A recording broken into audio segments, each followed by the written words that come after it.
এই দিন যে দিন আল্লাহ সর্বপ্রথম দুনিয়া সৃষ্টি করেছেন, এই দিনে কি দুনিয়া সৃষ্টি করেছেন, এই দিনে আল্লাহ বৃষ্টি নাজিল করেছেন, এই দিনে এই যারা রোজা রাখবে সেই জন্য সারা বছর রোজা রাখলো।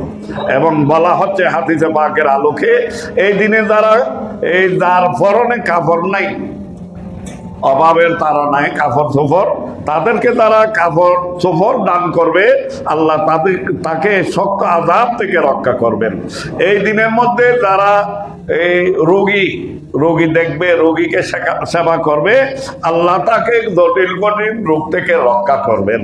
এই দিনে যারা এই দিনের মাথা হাত বোলাবে, অথবা ক্ষুধার্তকে খানা দেবে, অথবা এই দিনে যারা শরবত পান করাবে, কি পান করাবে, আজকে শরবত খাওয়ানো হচ্ছে কিনা, আশেকানে মুস্তাফা সাল্লাল্লাহু আলাইহি ওয়াসাল্লাম তরুণ পরিষদের ভাইয়েরা শরবতের কি করেছেন, ব্যবস্থা করেছেন হাদিস শরীফের উপর আমল করতে গিয়ে। তাই যারা এই দিনের মধ্যে শরবত পান করাবেন, ক্ষুধার্তকে খানা খাওয়াবেন, এতিমের মাথা হাত বোলাবেন, বলা হচ্ছে হাদিসে পাকে তাকে আল্লাহ রাব্বুল আলামিন জান্নাতের সালসাবিল নামক নাহারের শরাব পান করাবেন।